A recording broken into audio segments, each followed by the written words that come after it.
ओम शांति।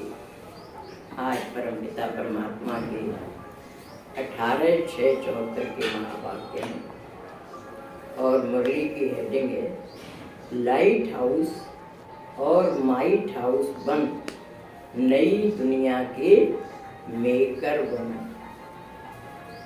वैसे तो इस नई सृष्टि के निर्माता परमपिता परमात्मा स्वयं हैं, लेकिन वो निराकार हैं और काम करने के लिए हैंड्स चाहिए, इसलिए बच्चों को निमित्त बना के उनसे ये काम कराते हैं। तो बाबा आज बच्चों से कह रहे हैं कि लाइट हाउस और माइट हाउस यानी शक्तिशाली बन करके और हल्के रह करके प्रकाश के रूप में रह करके फरिश्ता बन करके नई दुनिया के निर्माता बने, मेकर बने। सर्व आत्माओं को सर्व शक्तियों से संतुष्ट करने वाली नई दुनिया के मेकर व विश्व कल्याणी पिता शिव बोले। सर्व आत्माओं को सर्व शक्तियों से संतुष्ट करने वाले परमपिता परमात्मा हम बच्चों को इस समय अपने समान बना रहे हैं। तो जो पावर्स परमात्मा के अंदर हैं वो सारी पावर्स हम बच्चों को हैंडल कर सकते हैं। तो सर्व शक्तियों से संतुष्ट करने वाले नई दुनिया के मेकर, नई दुनिया बनाने वाली व विश्व कल्याणी पिता शिव बोले। क्या कहा?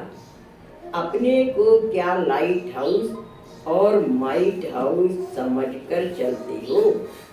बाबा बच्चों से पूछ रहे हैं, जैसे लाइट हाउस दूसरी को रोशनी देता है, ऐसे ही क्या अपने को ऐसे समझते हो कि हम दूसरी आत्माओं को भी एनलाइटन करने वाले हैं, प्रकाश देने वाले हैं। और माइट हाउस माने शक्तिशाली बन करके दूसरी कमजोर आत्माओं को शक्ति देने वाले हैं, ऐसा समझकर चलते हो। सिर्फ लाइट और माइट समझ कर नहीं, लेकिन लाइट हाउस और माइट हाउस यानी एक होता है कि हमारे अंदर ही खुद लाइट और माइट है कि हम अपने आप को ही चलाएं, और एक होता है लाइट हाउस माइट हाउस माने शक्ति का, प्रकाश का घर, जिससे दूसरी आत्माएं भी शक्ति प्रकाश ग्रहण कर सकें। तो आप अपने आप को क्या समझते हो? लाइट हाउस माइट हाउस समझते हो कि हम दूसरों को भी मोटिवेशन दे सकें, प्रेरणा दे सकें, सही मार्गदर्शन दे सकें।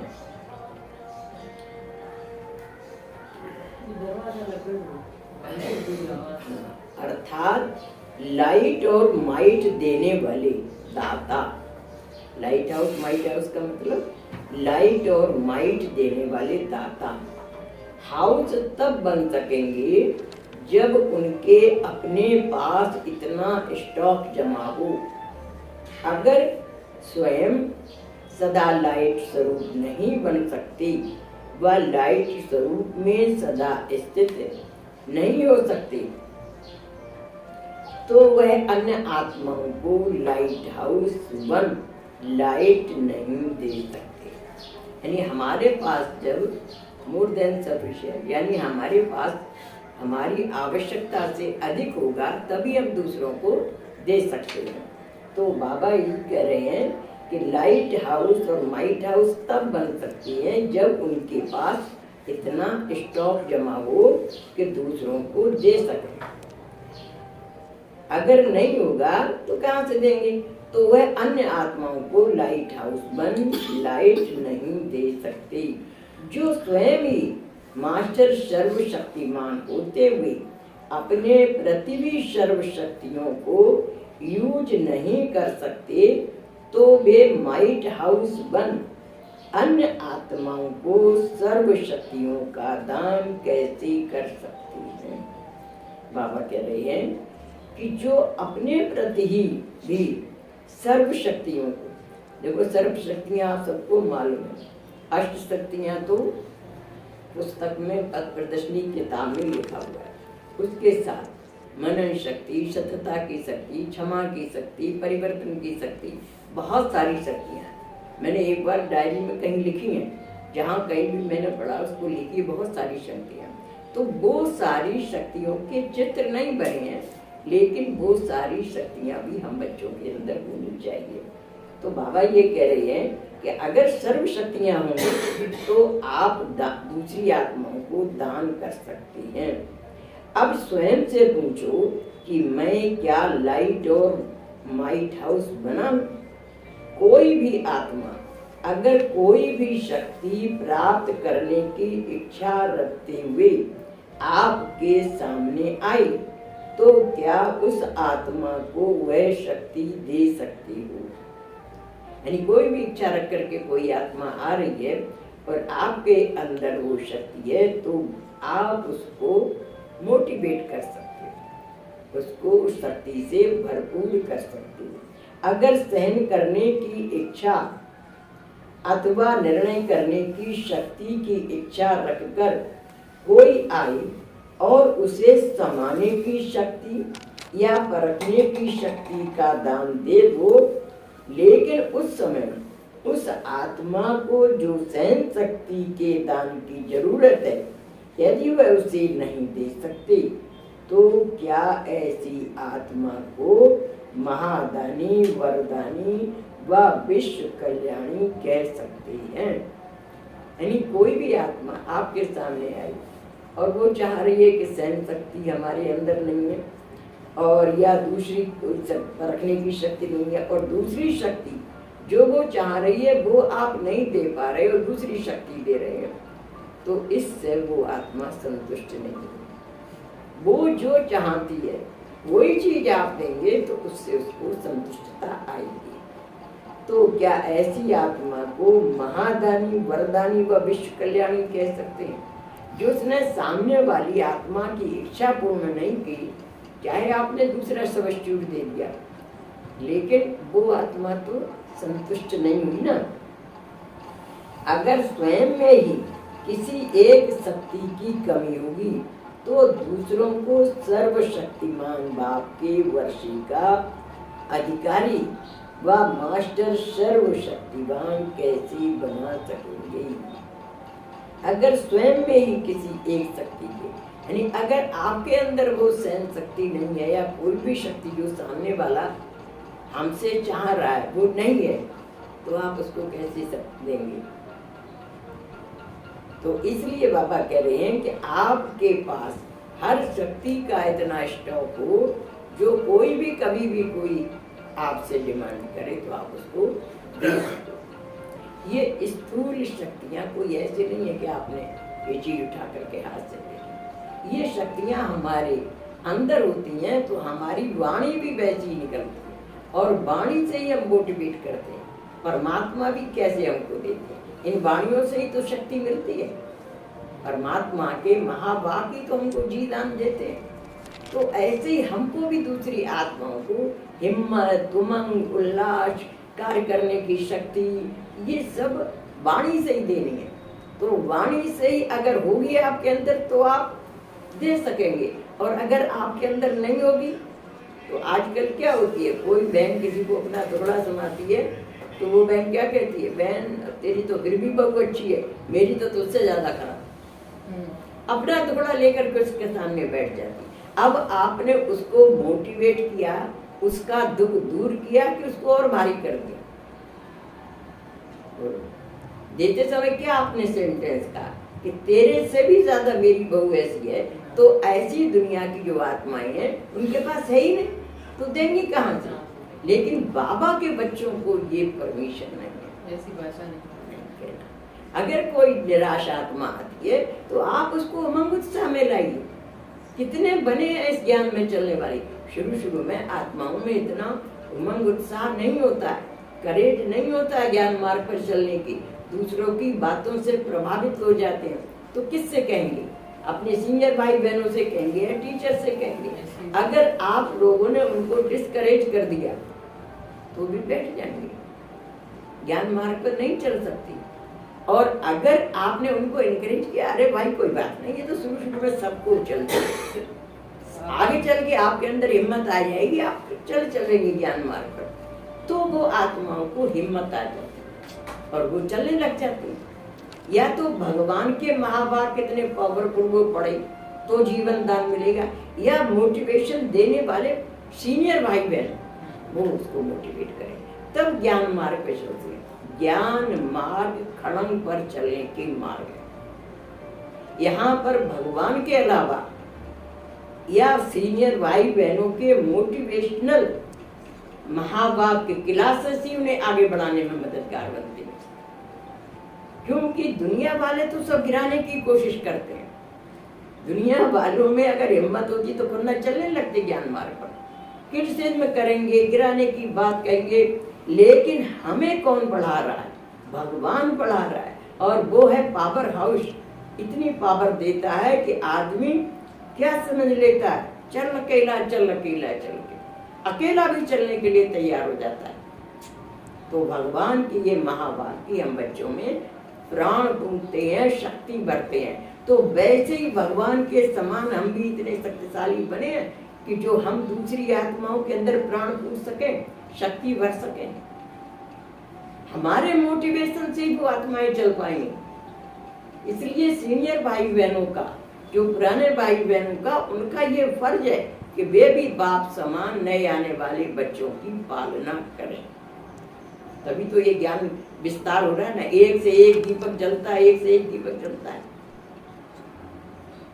तो बाबा कह रहे हैं, तो क्या ऐसी आत्मा को महादानी, वरदानी व विश्व कल्याणी कह सकते हैं? अगर स्वयं में ही किसी एक शक्ति की कमी होगी तो दूसरों को सर्वशक्तिमान बाप के वर्षी का अधिकारी व मास्टर सर्वशक्तिमान कैसे बना सकेंगे?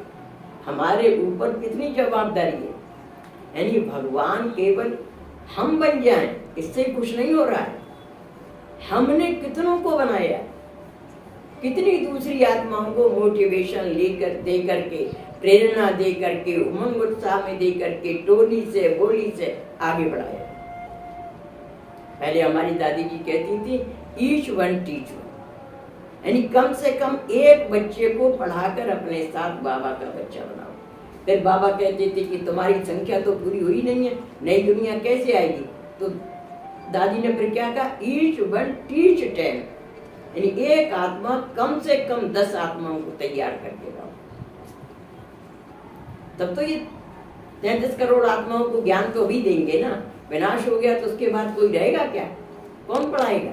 सारा कामकाज ठप हो जाएगा, फिर तो नई दुनिया की शुरुआत हो जाएगी। तो उससे पहले ही हमें सब इतना तैयार करना है, संदेश तो मिल जाए कम से कम 33 करोड़ आत्माओं को। तो ये जवाबदारी हम बच्चों की है। बाबा कह रहे हैं फिर आगे कि मास्टर सर्वशक्तिमान कैसे बना सकेंगे? सूर्यवंशी है सर्वशक्तिमान, यानी जिनके अंदर सारी शक्तियां हैं वे आत्माएं सूर्यवंशी माने सतयुग के लायक है, और चंद्रवंशी है शक्तिवान। त्रेता में जो आने वाली आत्माएं उनको चंद्रवंश कहते हैं। तो उनके अंदर कोई कमी रह जाती है, तभी तो वो 14 कला से आते ना। तो 14 कला से 9 कला तक की आत्माएं त्रेता युग वाली होती हैं, और सतयुग में केवल 15 कला और 16 कला वाली आत्माएं ही आती हैं। अगर एक शक्ति की भी कमी है तो सर्वशक्तिमान के बजाय शक्तिवान कहलाए जाएंगे, अर्थात वे सूर्य वंश के राज्य भाग्य के अधिकारी नहीं बन सकते।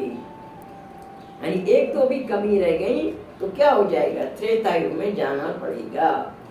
राज्य सतयुग के राज्य भाग्य के अधिकारी नहीं बन सकती। सर्वशक्तिमान ही सर्वगुण संपन्न 16 कला संपूर्ण बनने के अधिकारी बनते हैं। कम शक्तिवान कल्याणी बन सकते हैं, लेकिन विश्व कल्याणी नहीं बन सकते। जिनके अंदर कोई शक्तियां कम हैं तो बाबा कह रहे हैं कि वे कल्याणी तो बन सकते हैं, लेकिन विश्व की सभी आत्माओं का कल्याण नहीं कर सकती। अगर किसी आत्मा को समाने की शक्ति चाहिए और आप उसे विस्तार करने की शक्ति दे दो, बा और अन्य सब शक्तियां दे दो, लेकिन जो उसको चाहिए वह न दे सको, तो क्या वह आत्मा तृप्त होगी? तृप्त माने संतुष्ट होगी।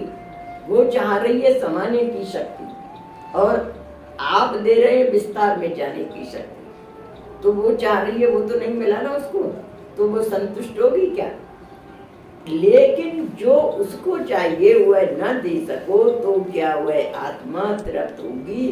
क्या आपको विश्व कल्याणी मानेगी? जैसे फिर बाबा उदाहरण दे रहे हैं, जैसे किसको पानी की प्यास हो और आप उसे 36 प्रकार का भोजन दे दो, लेकिन पानी का प्यासा क्या 36 प्रकार के भोजन से संतुष्ट होगा? वह आपके प्रति शुक्रिया मानेगा? यानी हमने चाहे उसको कितनी वैल्यूएबल चीज दी, भोजन दिया, पानी की इतनी कीमत नहीं, लेकिन उसको जरूरत है पानी की, तो पानी देंगे तब वो संतुष्ट होगा ना। तो हर चीज की जरूरत है, हर शक्ति की हम बच्चों के अंदर जरूरत है। हर एक स्टूडेंट को अपने आप ही चेक करना है, मेरे अंदर ये शक्ति नहीं, बाबा से योग लगाओ और उन शक्तिशाली किरणों को अपने अंदर इमर्ज करो कि बाबा की किरणें मेरे अंदर की शक्ति को भरपूर कर रहे हैं। तो इस प्रकार आप मास्टर सर्वशक्तिमान बन जाएंगे, क्योंकि भगवान ने देने का तरीका भी बताया कैसे होगा। कनेक्शन जोड़ो परमात्मा से, सब मिल जाएगा। तो बाबा कह रहे हैं, लेकिन पानी का प्यासा क्या 36 प्रकार के भोजन से संतुष्ट होगा? वह आपके प्रति शुक्रिया मानेगा? पानी के बदले चाहे आप उसे हीरा दे दो। अब बाबा क्या कह रहे हैं, चाहे हीरा कितना कीमती है, हीरा दे दो, परंतु उस समय उस आत्मा के लिए पानी की एक बूंद की कीमत अनेक हीरों से ज्यादा। उसको प्यास लग रही है, तो ऐसे ही जिस शक्ति की जिसको जरूरत है उसको देने वाले हम समर्थ और योग्य बने। तो किसी भी चीज को कम नहीं समझो, हर चीज की कीमत है, और हर चीज सोचो कि मैं दूसरों को सेटिस्फाई कर पा रहा हूँ या नहीं। क्योंकि दाता के बच्चे हैं तो हमें देना है, ना किसी के लिए नहीं करना है। तो बाबा कह रहे हैं, ऐसे ही अगर अपने पास सर्व शक्तियों का स्टॉक जमा नहीं होगा तो सर्व आत्माओं को संतुष्ट करने वाली संतुष्ट मणियां नहीं बन सकेंगी। वह सर्व आत्माएं आपको जी दाता सर्व शक्ति दाता नहीं मानेंगी। अगर विश्व की सर्व आत्माओं द्वारा विश्व कल्याणी माननीय नहीं बनेंगे तो माननीय के बिना पूजनीय भी नहीं बन सकती। बाबा क्या कह रहे हैं कि माननीय माने पहले माने भी, तब आपकी पूजा हुई। तो अगर आपने सेटिस्फाई नहीं किया, अगर विश्व की सर्व आत्माओं द्वारा विश्व कल्याणी माननीय नहीं बनेंगी, यानी विश्व की आत्माओं का कल्याण करने वाले ये माने, तो माननीय के बिना पूजनीय भी नहीं बन सकता। पहले मानेगा इंसान कि हाँ ये सबका कल्याण करने वाली है, तब आपकी पूजा होगी। न सतयुग वाली आत्माओं की पूजा होती है, त्रेता वाले राम सीता की भी पूजा होती है, लेकिन कम कला होते होते उनकी फिर सालिग्राम के रूप में पूजा होनी शुरू हो जाती है, मूर्तियों की पूजा नहीं होती है। तो बाबा कह रहे हैं कि माननीय के बिना पूजनीय भी नहीं बन सकेंगे। संतुष्ट मणि बनने के बिना बाप दादा के मस्तक की मणियां नहीं बन सकती हो। क्या ऐसे महीनता की चेकिंग करते हो? यानी ऐसी महीनता की चेकिंग, महीन रूप से कि मेरे पास कोई आत्मा आई, उसने इच्छा व्यक्त की, मैं इसको सेटिस्फाई कर पाई या नहीं कर पाई। तो सेटिस्फाई करना है। देखो भाई बहनों, देवता बनने का काम हमें अभी करना है। सतयुग त्रेता में हमसे कोई नहीं मांगने आएगा।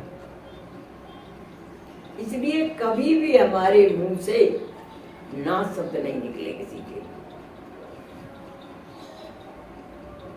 हर एक के लिए। चाहे आपके पास ज्यादा नहीं हो, थोड़ा ही दे दो, लेकिन उस आत्मा को संतुष्ट करके भेजो।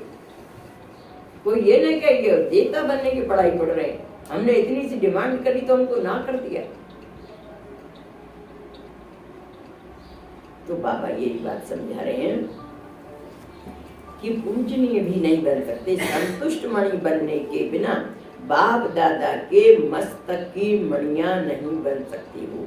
क्या ऐसे महीनता की चेकिंग करते हो? वह अब तक मुख्य मुख्य बातों में ही चेकिंग करना मुश्किल अनुभव होता है। अगर चेकिंग करना नहीं आता, वह सोचते हुए भी निजी संस्कार नहीं बढ़ता, तो उसका एक टाइटल कम हो जाता है। वह कौन सा? एक एक सब्जेक्ट का एक एक टाइटल है। यानी यहाँ पर परमात्मा बता रहे हैं जैसे हमारे 4 सब्जेक्ट हैं, ज्ञान योग धारणा सेवा, तो उन चारों सब्जेक्ट का एक एक टाइटल मिलता है। तो वो बता रहे हैं कि अगर हमारा परफॉर्मेंस परफेक्ट नहीं होगा तो टाइटल भी कम हो जाएगा। एक एक सब्जेक्ट का एक एक टाइटल है। 4 सब्जेक्ट के 4 टाइटल कौन से हैं? पहला, ज्ञान के सब्जेक्ट में प्रवीण आत्मा को टाइटल है मास्टर ज्ञान सागर व नॉलेजफुल व स्वदर्शन चक्रधारी। कहो तो भी एक ही बात है, यानी जो ज्ञान के सब्जेक्ट में परफेक्ट है, यानी कोई भी आपसे ज्ञान का कोई भी प्रश्न पूछे आप उसको सेटिस्फाई करें, क्योंकि ज्ञान में बहुत सी बातें ऐसी रिजिड हैं जो नई आत्माओं को एकदम समझ में नहीं आ पाते हैं। लेकिन हम बच्चे इतना अपना स्वाध्याय करें, अध्ययन करें मुरलियों का, इतने परफेक्ट बने कि कोई भी प्रश्न कभी कोई भी पूछे तो हम उसको सेटिस्फाई कर सकें। जब सेटिस्फाई कर सकेंगे तब वो हमको टाइटल मिलेगा कि मास्टर ज्ञान सागर, या कहेंगे नॉलेजफुल, इनके अंदर सारा ज्ञान है, वह स्वदर्शन चक्रधारी। तो भी एक ही बात है। दूसरा, याद की यात्रा में जो यथार्थ युक्त योग युक्त हैं उनका टाइटल है पावर। यानी जो याद की यात्रा में याद के पेपर में अच्छे नंबर लेते हैं तो उनको टाइटल क्या मिलता है? पावरफुल। क्योंकि याद से सर्व शक्तियों का वरदान प्राप्त होता है। तो याद की यात्रा में जो यथार्थ रीति से चलने वाला है उसका टाइटल पावरफुल। तीसरा सब्जेक्ट है दिव्य गुण, यानी धारणा का। ऐसी दिव्य गुण मूर्त को कौन सा टाइटल देंगे? उनका टाइटल है दिव्य गुणों की खुशबुएं फैलाने वाला ईशंस।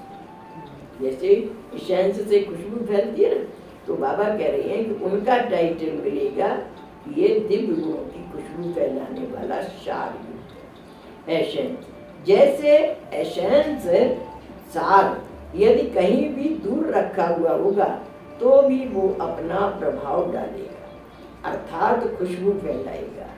तो क्या ऐसे ही दिव्य गुणों की खुशबू की एसेंस वाली रूहानी सेंस के एसेंस फुल हैं, यानी आपके अंदर कितनी रूहानी सेंस आत्मा, इसमें आत्माओं वैसे ही दूसरी आत्मा, तो उनके प्रति हमदर्दी की भावना हो कि एसेंसफुल हैं। अब अपने को चेक करो कि क्या चारों ही सब्जेक्ट में 4 टाइटल धारण करने के योग्य बने हो, यानी और जो सबकी सेवा से संतुष्ट करते हैं उनको ब्लेसफुल का टाइटल मिलता है, यानी सबकी ब्लेसिंग मिलती है। जो अपनी सेवा से, चौथा पेपर है ना सेवा, तो सेवा से सबको संतुष्ट करते हैं तो भगवान की भी ब्लेसिंग मिलती है, उस आत्मा की भी ब्लेसिंग मिलती है और ब्राह्मण परिवार की भी ब्लेसिंग मिलती है। तो चारों पेपर का बताया कि 4 टाइटल धारण करने के योग्य बने हो। अगर चेकिंग करनी नहीं आती है तो फिर कौन सा टाइटल कट होगा। यानी अगर सेटिस्फाई नहीं कर पाई तो क्या, या चेकिंग करनी नहीं आई, भाई चेक योरसेल्फ, क्योंकि परमात्मा तो मुरली चलाकर चले जाते हैं। अब पूरे दिन उस मुरली पर वर्क करना हम बच्चों का काम है। पढ़ने वाले विद्यार्थी को मेहनत करनी है कि हमारे अंदर ये सब चारों पेपरों में हम परफेक्ट हैं या कमी है हमारे अंदर। कमी होगी तो निश्चित ही रियलाइज हो जाएगा, तो उसको फिर भरपाई करने की कोशिश करनी चाहिए। बाबा कह रहे हैं तो कौन सा टाइटल,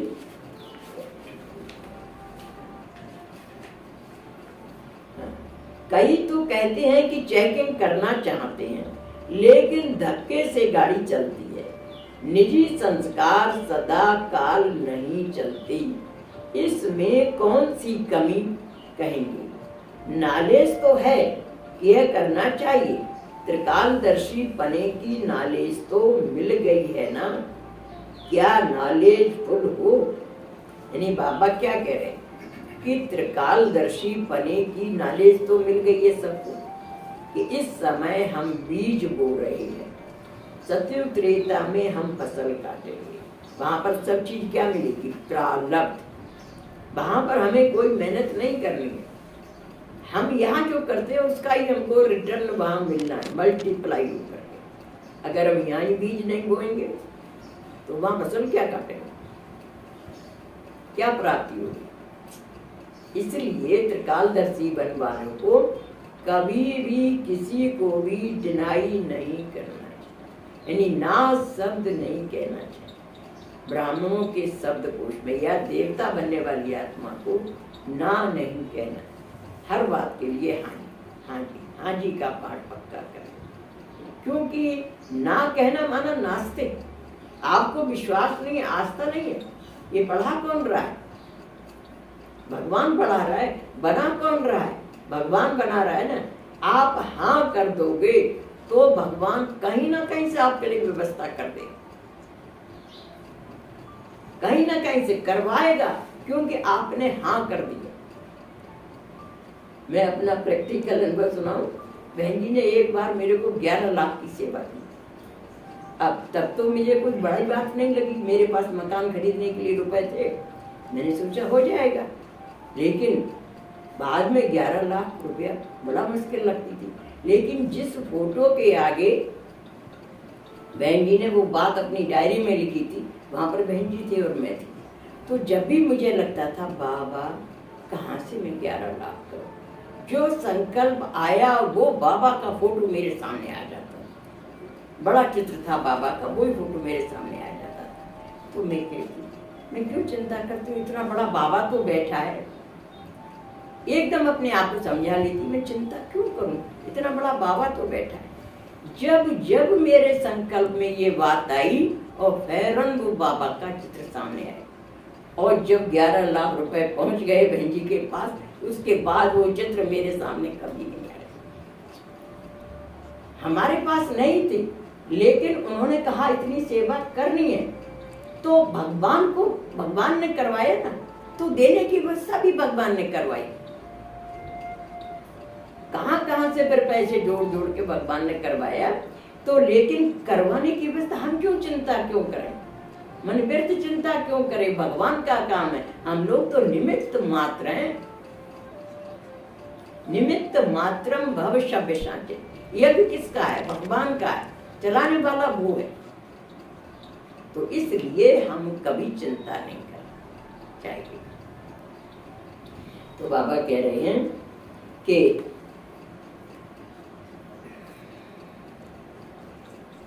अभी अगर किसी की कमजोरी वश हो जाते हो, उस कमजोरी को जानते भी हो, उससे वर्णन भी करते हो और उसको मिटाने के पॉइंट्स भी वर्णन करते हो, लेकिन वर्णन करते हुए भी जो चाहते हो वह कर नहीं पाते हो।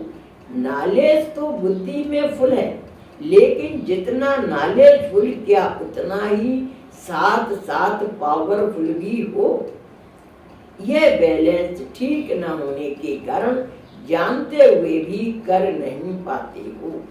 यानी पावरफुल, अपने अंदर भी वो शक्ति महसूस करो। योग आपका पावरफुल होगा तो बाबा आपको टचिंग भी देगा, आप चिंता नहीं। कैसे बाबा ने मेरे सिर करवाया? क्योंकि बाबा मेरे सामने आ जाता था तो मैं सोचती थी इतना बड़ा बाबा बैठा है, यह भी किसका है? बाबा का। बाबा करवाई और बाबा ने करवाया। ऐसा नहीं कि करवाया नहीं, करवाया बाबा ने। तो हम अपने ऊपर नहीं, बाबा के ऊपर भरोसा रखें। अपने ऊपर भी सेल्फ कॉन्फिडेंस होना चाहिए और बाबा के ऊपर होना चाहिए, ब्राह्मण परिवार के ऊपर भी होना चाहिए और ड्रामा के ऊपर। एक वाणी इस पर चलाइए कि हमें चारों कोने हमारे, यानी चारों बातों में विश्वास होना चाहिए। तो यह बैलेंस ठीक न होने के कारण जानते हुए भी कर नहीं पाते हो। तो जो चेकिंग नहीं कर पाते उन आत्माओं को बैलेंस में रहने वाले ब्लिसफुल का टाइटल कट हो जाता है। अगर बैलेंस नहीं कर पाते मन, तो फिर ब्लेसिंग नहीं मिल पाती है, ब्लिसफुल का टाइटल कट हो जाता है। वह ना स्वयं को ब्लेस दे सकते हैं, ना बाप को ब्लेस दे सकते, बाप की ब्लेस ले सकते हैं और न अन्य आत्माओं को ही दे सकती हैं, क्योंकि चेक करने के निजी संस्कार नहीं बनते तो चेकिंग नहीं होती और चेंज भी नहीं होती। जो चेकर नहीं बन सकती वह मेकर भी नहीं बन सकती। वह न स्वयं के, न अन्य आत्माओं की और न विश्व की। यानी जो चेकिंग नहीं कर पाते तो वो न अपने न विश्व के चेकर नहीं बन सकते, वह मेकर भी नहीं बन सकते, न स्वयं की, न अन्य आत्माओं की और न विश्व की। तो बाबा हम बच्चों को अपने समान न्यू वर्ल्ड मेकर बना रहा है। नई दुनिया बनाने वाली और नया जीवन बनाने वाली इस महिमा के अधिकारी नहीं बन सकते। इसलिए अब चेकर बनो, यानी अपने आप को चेक करो। जैसे अमृत वेले का रूह रूहान की मुख्य बात को सभी ने मिलकर दृढ़ संकल्प के आधार पर स्वयं को और अन्य साथियों को सफलता मूर्त बनाया है, इसी प्रकार इस बात को भी मुख्य जान और एक दो के सहयोगी बन सफलता मूर्त बनो। पहले क्या था, शुरू में अमृत वेले नहीं हुआ करता था, फिर बाद में ये अमृत वेले का सिस्टम स्टार्ट हुआ। तो बाबा कह रहे हैं कि फिर अमृत वेले का जब से स्टार्ट हुआ तो वो भी सबने अपनाया ना। ऐसे ट्रैफिक कंट्रोल का भी शुरू में नहीं था, ये ऐसे ट्रैफिक कंट्रोल भी बाद में स्टार्ट हुआ। तो जब हम उस नियम का पालन करने लगते हैं तो वो हमारी फिर नेचर बन जाती है। तो बाबा कह रहे हैं फिर दूसरों को भी हम मोटिवेट कर सकते हैं, भाई ऐसे करना चाहिए, आपको भी करना है, अमृत वेले उठना है, ट्रैफिक कंट्रोल में सहयोग देना है। तो जैसे अमृत वेले का कोई रूह रूहान की मुख्य बात को सभी ने मिलकर दृढ़ संकल्प के आधार पर, कि अमृत वेले उठना है, दृढ़ संकल्प के आधार पर स्वयं को और अन्य साथियों को सफलता मूर्त बनाया है, इसी प्रकार इस बात को भी मुख्य जान, यानी इस बात को भी मुख्य जान कि हमारे अंदर सब चीज होनी चाहिए।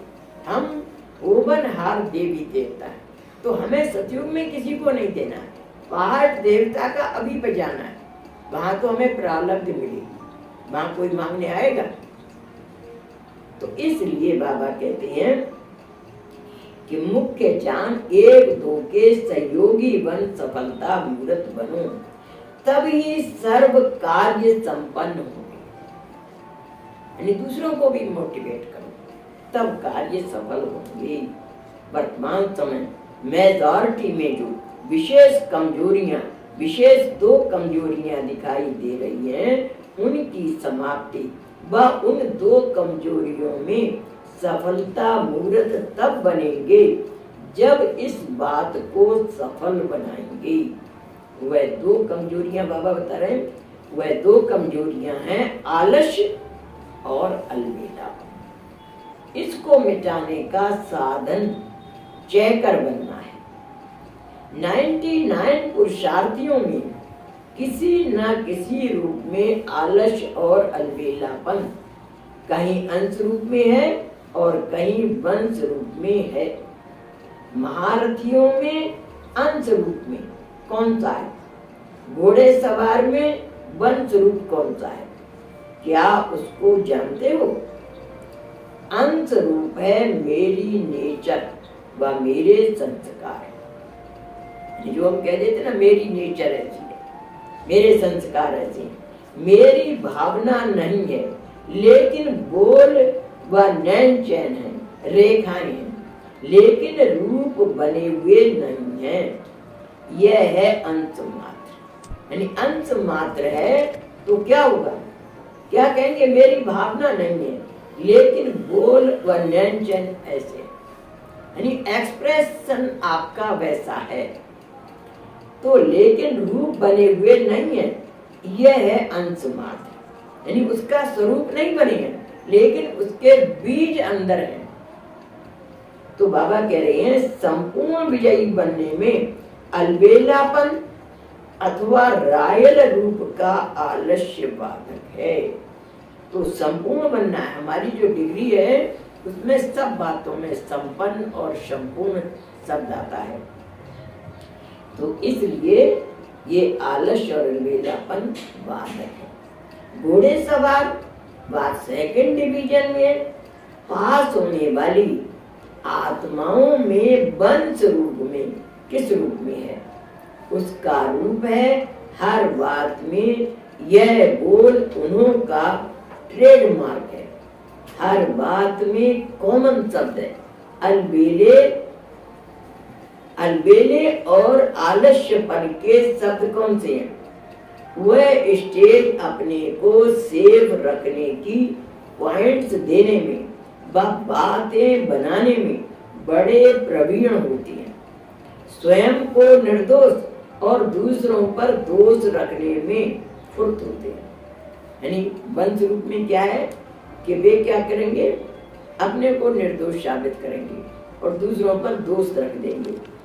दूसरों पर दोष रखने में फुर्त होते हैं, लायर्स होते हैं। लायर्स क्या होते हैं? वकील। वकील क्या करते हैं? केस मुकदमा डिस्कस करते रहते हैं, बाल की खाल निकालते रहते हैं, और दूसरों के लिए तो लायर्स बन जाते हैं, जज नहीं बनते। जज माने निर्णय करना। तो लायर्स होते हैं लेकिन लॉफुल नहीं होते। लॉफुल माने नियम के अनुसार चलने वाले नहीं होते। देखो सतयुग में ये जुडिशरी डिपार्टमेंट नहीं होगा, ये न्याय विभाग नहीं होगा वहाँ, क्योंकि वहां पर कोई गलत काम करेगा ही नहीं। तो जब गलत काम करेगा ही नहीं तो उसका कोई अदालत भी नहीं होगी, कोई कोर्ट भी नहीं होगा, कोई वकील भी नहीं होगा, वहां पर कोई रोगी भी नहीं होगा, तो कोई डॉक्टर भी नहीं होगा। यहाँ के 33 डिपार्टमेंट वहां पर नहीं होते। तो हमें ये जीवन अपना ऐसा बनाना है कि हम खुद लाभुल चलें, नियम के अनुसार चलेंगे तो हमसे कोई गलती होगी ही नहीं। अगर हम गलती कर रहे हैं तो अपने आप को पनिशमेंट दो, दूसरा पनिशमेंट क्यों दे? आप ही अपने आप को पनिशमेंट देंगे तो भगवान आपको क्षमा कर देगा। तो बच्चा खुद अपनी गलती मान रहा है तो वो क्या बड़ा सजा देगा। तो इसी तरीके से हमारा जीवन कैसा होना चाहिए? लॉफुल, नियम के अनुसार चलने वाला होना चाहिए। तो बाबा कह रहे हैं वह सदैव अपने को सेफ रखने की पॉइंट्स देने में व बातें बनाने में बड़े प्रवीण होते हैं, स्वयं को निर्दोष और दूसरों पर दोष रखने में फुर्त होते हैं, लायर्स होते हैं लेकिन लॉफुल नहीं होते। जैसे लायर्स झूठे केस को सच्चा सिद्ध कर निर्दोषी को दोषी बना देते हैं, वैसे ही सेकंड डिवीजन वाले कभी भी अपने दोष को जानते हुए भी स्वयं को दोषी प्रसिद्ध नहीं करेंगे, नहीं अपने आप को गलती नहीं स्वीकार करेंगे, इसलिए लायर्स हैं, लेकिन लाफुल नहीं। ऐसे की ट्रेडमार्क बोल सदैव यही निकलेंगे कि मैंने ये किया क्या, मैंने ये बोला क्या, मेरे मन में तो कुछ भी था ही नहीं। कैसे बोले कि मेरे मन में तो कुछ था ही नहीं, निकल गया तो फिर क्या हुआ, हो गया तो फिर क्या हुआ, ठीक कर दूंगा। फिर क्या कहेंगे, ठीक कर दूंगा। फिर क्या कि ट्रेडमार्क के बोल होंगे, यानी अपनी गलती स्वीकार नहीं करेंगे। एक सच्चे हृदय, साफ हृदय जो होते हैं फौरन रियायत करेंगे और कहेंगे सॉरी मेरे से गलती हो गई। वो गलती स्वीकार नहीं करेंगे, दूसरों पर दोष रखेंगे, और हो गया तो क्या बड़ी बात, हो गया सभी तो कर रहे हैं। अपनी बात को जस्टिफाई करने के लिए कह देंगे सभी लोग तो ऐसे हैं, हम ही ने कर दिया तो क्या हो। तो बाबा क्या कह रहे हैं, फिर क्या का ट्रेडमार्क के बोल देंगे। जैसे सृष्टि चक्र के समझाने में फिर क्या कहते सारी स्टोरी बतला देते हो ना। सतयुग के बाद फिर क्या हुआ, त्रेता आया। जब समझाते ना सृष्टि चक्र में तो क्या कहते हैं, सतयुग था पहले, सब प्रकार की संपन्नता थी, फिर त्रेता आया, फिर ऐसा हुआ। तो बाबा कहते हैं त्रेता आया, फिर क्या हुआ, द्वापर आया। फिर क्या शब्द में सारे चक्र की कहानी सुनाती हूँ। वैसे वह लायक आत्माएं फिर क्या शब्द के आधार पर दूसरों के ऊपर सारा चक्र चलाए देती हैं, स्वयं को साक्षी बना देते, वह न्यारा बना देते हैं, वह छुड़ा देते हैं। फिर क्या शब्द से अर्थात इस एक संकल्प से अलवेलेपन व रायल आलस्य का वंश अंदर ही अंदर बढ़ता जाता है, यानी अंदर ही अंदर को कमजोरी बढ़ती जाती, क्योंकि वो अपनी गलती स्वीकार नहीं करते। अगर गलती स्वीकार कर ली तो क्या होगा, तो सुधार करने की कोशिश करेगा, और जो गलती स्वीकार नहीं कर रहा है तो सुधारने की कोशिश कहाँ से करेगा, तो दूसरों पर दोषारोपण देता रहेगा। तो बाबा कह रहे हैं बढ़ता जाता है, और ऐसी आत्मा को पावरफुल बनाने के बजाय निर्बल बनाते जाती हैं। यह है सेकंड डिवीजन, अर्थात घोड़े सवार आत्माओं के अंदर अलबेलापन और आलस्य वंश रूप में। इस अंश व वंश को समाप्त करने के लिए चेकर बनना अति आवश्यक है, यानी चेक करना बहुत जरूरी है। 8 दिन में 1 दिन चेकर बनते हो, बाबा कह रहे हैं कि 8 दिन में 1 दिन चेकर बनते हो, 7 दिन अलबेले रहते हो, तो संस्कार 7 दिन के बनेंगे व 1 दिन के। इसलिए अलर्ट बनने के बजाय इजी और लेजी बनते हो, यानी बाबा हमको क्या बना रहा है, अलर्ट और एक्टिव, और क्या बन जाते हैं, कर लेंगे हो जाएगा। तो ऐसी वाली आत्मा इजी गोइंग लाइफ पसंद करते हैं, तो इजी बन जाते हैं, और फिर क्या बन जाते हैं, लेजी माने आलसी बन जाती हैं। ऐसे ही रिजल्ट क्या होगी, ऐसे की रिजल्ट क्या होगी, सोचिए आप। जो खुद ही अपने आप को आलसी बना के चलेगा ज्ञान मार्ग में, तो उसकी रिजल्ट क्या होगी। क्या ऐसे विश्व कल्याणकारी सर्व शक्तियों के महादानी वरदानी बन सकते हैं। भगवान बनाना क्या चाहता है, और पुरुषार्थ न करने के कारण कितने नंबर कटा देते हैं। तो बाबा कहते हैं क्या ऐसे विश्व कल्याणकारी सर्व शक्तियों के महादानी वरदानी बन सकते हैं। इसलिए अब इन 2 बातों को अंश रूप में व वंश रूप में जिस रूप में भी है उसको अभी से मिटाएंगे। इसलिए ये दोनों बातें, कौन सी दोनों बातें, आलस्य और अलबेलापन, इन दोनों को अंश मात्र भी है तो उसको भी खत्म। हंस हो या वंश हो, सबको खत्म करना है। क्योंकि बाबा हम बच्चों को क्या बना रहे हैं? न्यू वर्ल्ड मेकर, नई दुनिया बनाने वाले। तो जिसके ऊपर इतनी जवाबदारी हो वो आलस्य और अलवेलेपन में बैठ सकता है क्या? जवाबदारी समझो। भगवान ने मुझसे कहा है, मेरे लिए ये वाणी चलाइए। अगर ये मान के चलेंगे ना तो आपकी सुषुप्त शक्तियां जागृत हो जाएंगी। और अगर ये सोचा तो दादियों के लिए चलाएंगे, ये तो पुराने भाई बहनों के लिए चलाएंगे, तो पुराने भाई बहन बनेंगे, आपको कहाँ से नंबर मिलेगा? इसलिए सुनते समय ये सोचो, भगवान मुझसे ऐसा कह रहा है और मुझे ऐसा बनकर दिखाना है। तो जो ऐसे अपने आप को चैलेंज करते हैं तो वो आगे बढ़ जाते हैं, और जो दूसरों के ऊपर कहते हैं, सोच के चलते हैं, तो ये आगे कहाँ से बढ़ पाएंगे? तो बाबा कह रहे हैं, इसलिए अब इन दो बातों को अंश रूप में व वंश रूप में, जिस रूप में भी है, उसको अभी से मिटाएंगे, तब ही बहुत समय विजयी बनने के संस्कारों के अनुसार विजय माला के मणके बन सकेंगे। यानी तब जा करके आप बहुत समय का जब संस्कार आपका बन जाएगा ऐसा, तब विजयी माला के मणके यानी दाना बन सकेंगे। अच्छा, ऐसे सुनने और स्वरूप बनने वाले संकल्प को एक सेकंड में साकार रूप में लाने वाले सर्व आत्माओं को लाइट हाउस व माइट हाउस वन सर्व शक्तियों से संतुष्ट करने वाले संतुष्ट मणियां, मस्तक मणियां सदा स्वयं पर और हर संकल्प पर चेकर करने वाले नई दुनिया के मेकर और विश्व कल्याणी आत्माओं को परमात्मा और सर्वश्रेष्ठ आत्मा बाप दादा की याद, प्यार, गुड नाइट और नमस्ते। ऐसा श्रेष्ठ बनाने वाले बाप दादा को हम रूहानी बच्चों का याद, प्यार और नमस्ते नमस्ते नमस्ते। हम सब रहे हंसते और मिल जाए फरिश्ते।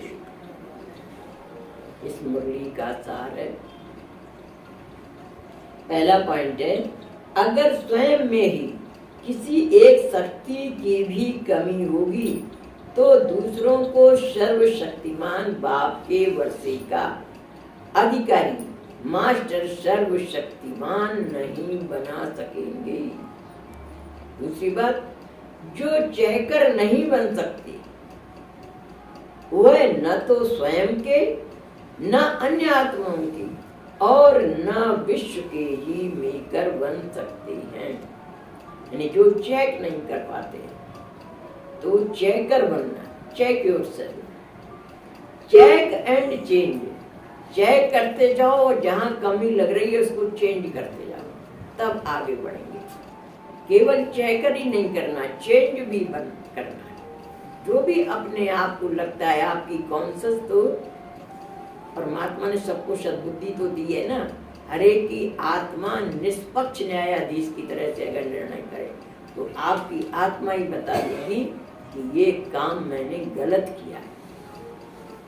अगर निष्पक्ष न्यायाधीश की तरह से आपने आत्मा से कार्य लिया है तो आपकी कॉन्शियस ही कह देगी गलत। और अगर आप वो कहावत है ना, अंधा माटे रेवड़ी फिर अपन को दे, तो अपने ही पक्ष में हर समय आपने दलीलें दी हैं शुरू से लेकर अभी तक, तो फिर उसको तो भगवान ही मारेंगे। तो बाबा कह रहे हैं कि जो चेकर नहीं बन सकते वह न तो स्वयं के, न अन्य आत्माओं के और न विश्व के ही मेकर बन सकते हैं। इसलिए जैसे परमपिता परमात्मा हम बच्चों से इच्छा रखते हैं, आशा रखते हैं, वैसे हम बनकर दिखाएं तो परमात्मा की ब्लेसिंग, दुआएं मिलेगी, ऊंचा पद मिलेगा, सर्व प्राप्तियां होंगी, एक जन्म में भाग्य बनाने की लॉटरी मिलेगी। कितना गोल्डन चांस। गीता में लिखा है ना, man is the maker of his destiny, मनुष्य अपने भाग का निर्माता है। किस समय? इस समय भगवान ने बच्चों के हाथ में कलम दे दिए, जितना चाहो अपना भाग बना। तो थोड़ा सा पुरुषार्थ अगर करते भी हैं हम एक जन्म, तो हमारा तो पूरा कल्प भर का भाग्य बढ़ जाता है। वैसे तो भगवान की प्रॉमिस 21 जन्म की है, लेकिन मैं अपनी प्रैक्टिकल लाइफ से समझती हूँ कि पूरे अंतिम जन्म तक भगवान से प्राप्ति होती है। तो इसलिए मेरे भाई बहनों, देर नहीं करो, परमात्मा के अरमानों को पूरा करने वाले सपूत बच्चे बनो, सपूत बनकर सबूत दिखाओ। शांति।